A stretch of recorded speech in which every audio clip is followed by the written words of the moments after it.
Hey everyone, so welcome to Orion's Peachy, and today we are going to discuss about videofluroscopy, or also known as modified barium swallow, that is MBS. So VFSS is a swallowing evaluation procedure and it is non-invasive, and mainly we do it for three things. One is to determine which bolus size is better for the patient to swallow safely. Another would be which consistency will be better for the patient swallow safety. The third is to decide which all compensatory techniques of swallowing can be tried out by the patient so as to avoid penetration, aspiration and any other issues like dysphagia. Now first talking about the consistencies, we will be making different consistencies such as thin liquids, thick liquids, pureed format and even solids. So thin liquids are actually made by mixing a bit of water with barium sulfide solution. And for thicker liquid consistency, we use the real barium sulfide solution because it's a bit viscous in nature. And for pureed consistencies, we use mashed biscuit that can be mixed with barium sulfide solution.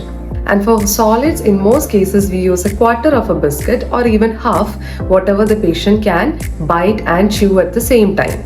And this biscuit piece will be dipped in the barium and given to the patient. Now the VFSS team mainly consists of a licensed speech language pathologist who is trained in doing VFSS and also a radiologist. Sometimes it can also be accompanied by nurses, otolaryngologists and other professionals.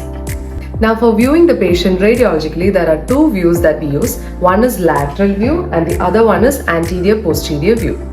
Lateral phase can actually give you an entire insight on all the phases, oral phase, pharyngeal phase and even esophageal phase in a better way. During lateral view, you can really see the epiglottical movement and how much valvular residue is there, how much of piriform sinus residue is there. And during oral phase, you can also properly view the tongue-based propulsion of bolus clearly. Anterior-posterior view, that is AP view, is mainly to see the symmetry of bolus, on what side and which side the bolus is moving down to the esophagus. You can even see how much pooling or residue is left in the valvular space, whether it's more on the right side or more on the left side. Anterior-posterior view can also be used in cases of gastric reflux, where you can see the reflux clearly than a lateral view. So another view is oblique view. Here you can actually help in preventing the patient's shoulder coming into the position while in the lateral view. And one thing you can keep in your mind is to expose the radiation only less than 2 minutes for one patient. So more than that, it is not good for anyone around. So to find out aspiration, you have to clearly understand the difference between where is trachea and where is esophagus. You have to clearly observe through which the bolus is flowing, whether it's going back through the esophagus or it's going in front through the tube, that is trachea. Now while you're doing this oral trials, if there is a residue left on either of the sides, you can try head turn strategies. If the bolus is not flowing properly back, you can try the head back maneuver. If there is severe residue left in the valvular space, you can see Masako and ask the patient to do Masako and see if it works and clears the valvular residue. So like this, you can try different compensatory strategies during the same procedure. So coming back to the procedure, you have to make sure you're giving the consistency in a small amount first and then increase it by larger size. First you can try giving them 1 ml, then you can go for 3 ml, 5 ml, 7 ml, 10 ml, up to what the patient can take. So again, the consistencies will be thin liquid, nectar thick liquid, honey thick liquid, puree or pudding consistency and also solid consistencies. Here my personal opinion is to try the thicker, that is nectar or honey thick liquids first, because neither does it whoosh down to the trachea and aspirate like the thin liquid consistency, nor does it get stuck in the valvular or piriform area like a pudding or a solid consistency. So it's always better to start with a thick liquid consistency. And another tip is that if the patient likes to have food independently and cognitive level also allows it, then let the patient take the food by themselves. All the trials can also be done by the patient itself instead of us feeding the patient. It's just to understand how he or she is going to sit at home and have food. So let them do it in their own manner.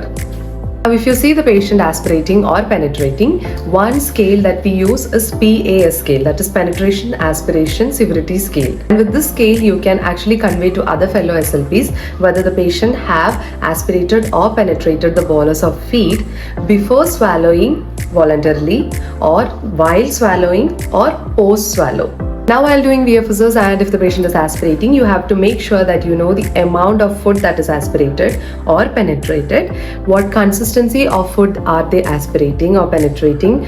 Are they consistently doing this aspiration, like whatever trials you do, it's all going into the lungs, or it was just happening in the first trial or first 1 or 2 trials? And also observe the reflex what the patient shows after penetrating or aspirating.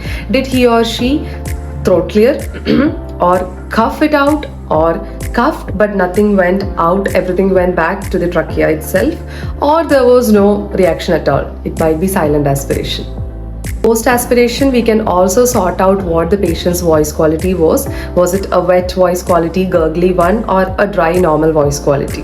And also find how much residue was left in the valvular area, in the piriform area, and also on the posterior pharyngeal wall if there is any traces of feed left. And if they are able to clear these residues by multiple swallows or through any other compensatory strategies. Now another scale you can add on is BRS scale in your report, that is bolus residue scale, where you can again evaluate how much residue was left in which all areas. And finally, you can add on the DSS scale, that is Dysphagia Severity Scale, which is a 1 to 7 scale, and here you can mention whether the patient is having minimal dysphagia, no dysphagia, or have to go on any other enteral feeds. So this is all about VFSs and how to do the procedure, what is the theoretical part of the procedure. Now I'm not sure whether I have missed anything, which I'll be including in the next video. So I hope you learned a bit of it, right? So thank you for watching, and bye-bye.